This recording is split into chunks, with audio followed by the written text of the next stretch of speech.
पूर्वांचल में mafia don Baahubali नेता मुख्तार अंसारी की कहानी।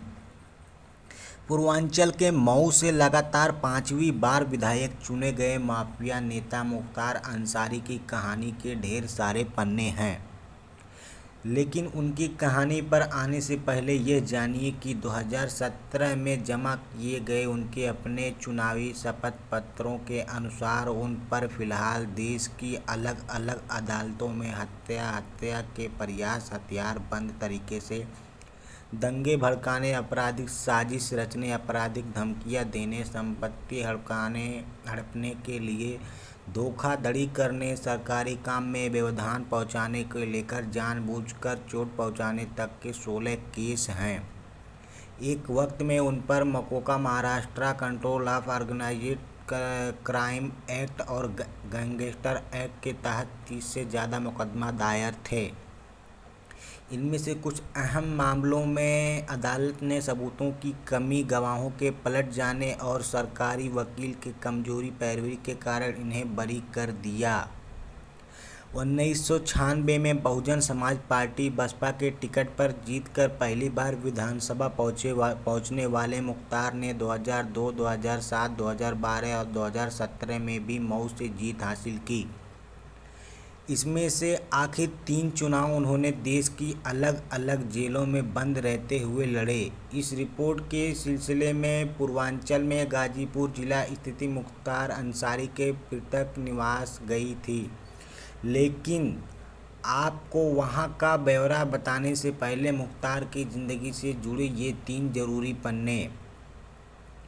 अपराधी, अफीम और आईएस अफसर एक साथ पैदा करने वाला गाजीपुर हमेशा से पूर्वांचल के गैंगवार की धुरी रहा।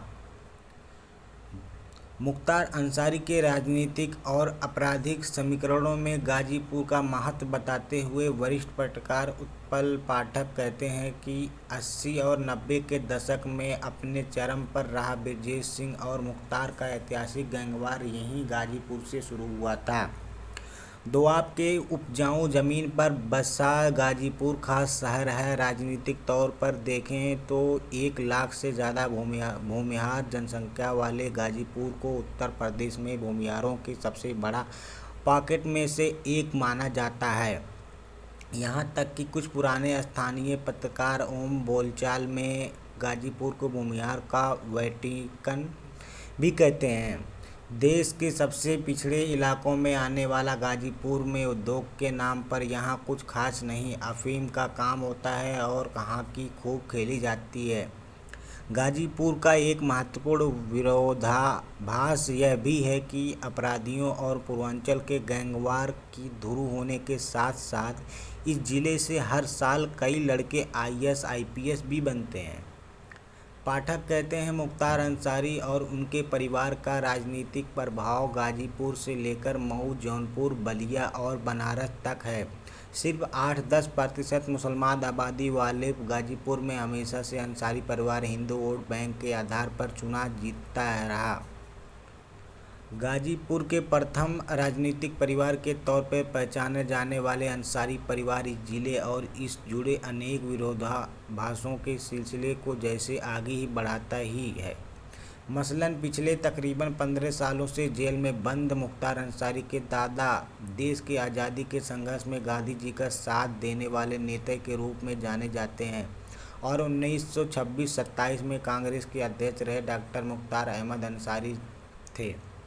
मुख्तार अंसारी के नाना ब्रिगेडियर मोहम्मद उस्मान को 1947 की लड़ाई में शहादत के लिए महावीर चक्र से नवाजा गया था। गाजीपुर में साफ सुथरी छवि रखने वाले और कम्युनिटी बैकग्राउंड से आने वाले मुख्तार के पिता सुभानअल्लाह अंसारी स्थानीय राजनीति में सक्रिय थे। भारत के पूर्व उपराष्ट्रपति हामिद अंसारी रिश्ते में मुख्तार अंसारी के चाचा हैं। मुख्तार के बड़े भाई अफजाल अंसारी गाजीपुर की मोहम्मदाबाद विधानसभा से लगातार 5 बार 1985 से 1996 तक विधायक रह चुके हैं और 2004 में गाजीपुर से ही सांसद का चुनाव भी जीत चुके हैं। मुख्तार के दूसरे भाई सिबकतुल्लाह अंसारी भी 2007 और 2012 के चुनाव में मोहम्मद से ही मोहम्मदाबाद से ही विधायक रह चुके हैं। मुख्तार अंसारी के 2 बेटे हैं। उनके बड़े बेटे अब्बास अंसारी 60 गन शूटिंग के चैंपियन रह चुके हैं। 2017 के चुनाव में मऊ जिले की ही घोसी विधानसभा सीट से अब्बास ने बसपा के टिकट पर अपना पहला चुनाव लड़ा था और 7,000 वोटों से अंतर से हार गए थे। मुख्तार के छोटे बेटे उमर अंसारी भारत के बाहर पढ़ाई कर रहे हैं, लेकिन पिछले विधानसभा चुनाव में वह भी पहली बार राजनीति में उतरे। अपने पिता के पक्ष में मऊ के उनका चुनावी कैंपेन चलाया। ऐसे परिवार से आने वाले मुख्तार का आपराधिक मुकदमों से लदे माफिया नेता में तब्दील होना गाजीपुर के अनेक विरोधाभासों का ही एक विस्तार लगता है। 1985 से अंसारी परिवार के पास रही गाजीपुर की मोहम्मदाबाद विधानसभा सीट 17 साल बाद 2002 के चुनाव में उनसे बीजेपी के कृष्णानंद राय ने छीन ली, लेकिन वे विधायक के तौर पर अपना कार्यक्रम पूरा नहीं कर सके। 3 साल बाद उनकी हत्या कर दी गई। पूर्वांचल में आग की तरह फैली इस हत्याकांड की खबर को मौके वारदात पर कवर करने वाले वरिष्ठ पत्रकार पवन सिंह बताते हैं कि वह एक कार्यक्रम का उद्घाटन करके लौट रहे थे, तभी उनकी बुलेट प्रूफ टाटा सोमो गाड़ी को चारों तरफ से घेर कर अंधाधुंध फायरिंग की गई। हमले के लिए स्पॉट ऐसी सड़क को चुना गया था जहां से गाड़ी दाएं बाएं मोड़ने का कोई स्कोप नहीं था। कृष्णानंद के साथ कुल 6 और लोग गाड़ी में थे। AK-47 तकरीबन 500 गोलियां चलाई गई। सभी 7 लोग मारे गए। इस हत्याकांड को कवर करने वाले दूसरे वरिष्ठ पत्रकार उत्पल पाठक जोड़ते हैं, कोई भी पूर्विया आपको बता देगा कि ये 500 गोलियां मारने के लिए नहीं, संदेश देने के लिए चलाई गई थी कि हत्यारे वर्चस्व का संदेश देना चाहते थे कि देखिए, आपका विधानसभा क्षेत्र में, आपकी जाति बहुल इलाके में, आपके अपने गढ़ में, अपने तथाकथित सेफ जोन में घुसकर आपको मार रहा है। जानकारों के अनुसार गाजीपुर के अपनी पुरानी पारिवारिक सीट हार जाने से मुख्तार अंसारी नाराज थे। कृष्णानंद हत्याकांड के वक्त जेल में थे। जेल में बंद होने के बावजूद मुख्तार अंसारी को इस हत्याकांड में नामजद किया गया। इस हत्याकांड के एक दूसरे प्रभाव के बारे में बताते हुए पवन जोड़ते हैं, गाजीपुर से सांसद और मौजूदा सरकार में मंत्री मनोज सिंह की पूरी पॉलिटिकल इसी हत्याकांड के बाद पुरजोर तरीके से खड़ी हुई। मनोज इस मामले में मुख्तार के खिलाफ गवाह हैं। कृष्णानंद भूमिहार थे और उनके सजातीय सिंघा ने उन्हें न्याय दिलवाने के लिए बिना डरे संघर्ष करने वाले एकमात्र नेता होने के नाम पर वोट मांगते हुए कई चुनाव जीत लिया।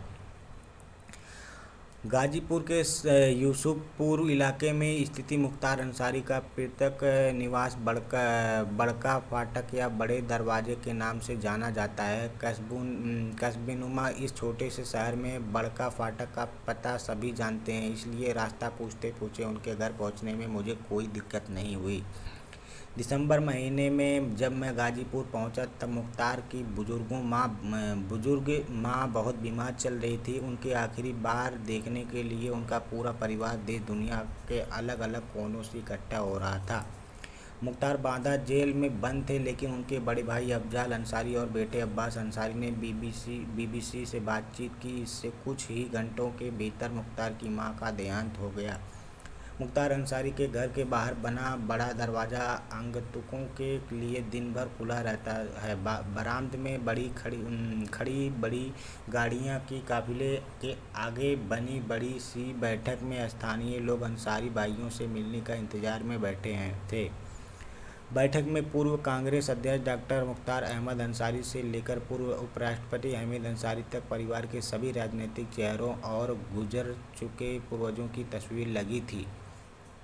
बातचीत के लिए मुझे घर की पहली मंजिल पर बने परिवार के निजी रिहाइश वाले हिस्से में बुलाया गया। पहली मंजिल पर मौजूदा खुली छत वाले हिस्से में हम कुर्सियों पर बैठ गए। सफ़ेद कुर्ते पजामे, शाल और टोपा लगाए अफजाल अंसारी यूं तो अपनी मां की सेहत को लेकर परेशान थे, लेकिन आने वाले चुनाव पर उन्होंने पूरी मुस्तैदी से बात की। अफजाल ने अपने राजनीतिक करियर कम्युनिस्ट पार्टी से शुरू किया था, फिर समाजवादी पार्टी सपा में गए। इसके बाद उन्होंने कौमी एकता दल के नाम से अपनी पार्टी का गठन किया और 2017 में बसपा में शामिल हो गए। वहीं मुख्तार बसपा से शुरू करने के बाद निर्दलीय के तौर पर चुनाव लड़ा, फिर 2012 में पारिवारिक पार्टी कौमी एकता दल से खड़े हुए और 2017 में पार्टी के बसपा में विलय होने के साथ ही वह भी बसपा में शामिल हो गए। यहाँ यह दिलचस्प है कि कभी मुख्तार अंसारी को गरीबों का मसीहा बताने वाला बसपा सुप्रीम मायावती ने अपनी अप्रैल 2010 में अंसारी भाइयों का अपराधों में शामिल बताते हुए बसपा से निकाल दिया था। 2017 के चुनाव से पहले उन्होंने अदालत में उन पर कोई दोष सिद्ध नहीं हुआ है कहते हुए अंसारी भाइयों की पार्टी कौमी एकता दल का विलय बसपा में करवा लिया। जेल में बंद 58 वर्षीय छोटे भाई मुख्तार के बारे में बात करते हुए अफजाल कहते हैं, मुख्तार हमसे 10 साल छोटे हैं। स्कूल खत्म होने के बाद वो यहीं गाजीपुर के कॉलेज में पढ़ते थे। उस कॉलेज में राजपूत भूमिहारों का वर्चस्व था। वहीं इनकी दोस्ती साधु सिंह नाम के एक लड़के से हुई। उससे दोस्ती निभाने के चक्कर में उसकी निजी दुश्मनियों में शामिल हो गए और इनके गले कुछ बदनामियों पड़ गई। संताज अफजाल अंसारी कहते हैं, इनके मुख्तार के साथ साथ पूरे परिवार को भी बदनामी झेलनी पड़ी, लेकिन ये सारे मुकदमे जो मुख्तार पर लगाए गए वो राजनीति से प्रेरित हैं। 15 साल से ज़्यादा वक्त से वो जेल में बंद हैं। अगर उन्होंने वाकई कुछ गलत किया है तो पुलिस आपकी है, सरकार आपकी है, CBI आपकी है। अब तक कोई गुनाह साबित क्यों नहीं हुआ। मुख्तार के राजनीतिक प्रभाव के बारे में बात करते हुए वह जोड़ते हैं, मुख्तार मऊ से चुनाव लड़ते और जीतते आए हैं। राजनीतिक तौर पर हमसे बड़ी औकात है मुख्तार की। उनका ग्लैमर क्वोशेंट बड़ा है। आज हम गाजीपुर से बाहर कहीं भी जाते हैं तो लोग हमारी पहचान उनके नाम से करवाते हैं। अफजाल कहते हैं कि सिर्फ गाजीपुर के 8% मुसलमान हमें नहीं जिता सकते, यहाँ के हिंदू हमें जिताते हैं। आखिर हम भी हर सुख दुख में उनके साथ खड़े रहे। रोजे में मुंह पर रुमाल रखकर यहाँ लोगों के साथ हाथियों पर बैठकर होली तक खेली। यह सब हमारे अपने लोगों के इसलिए तो हमें इनके वोटों पर भरोसा रहता है। शुक्रिया, धन्यवाद आप सबका। अस्सलाम वालेकुम।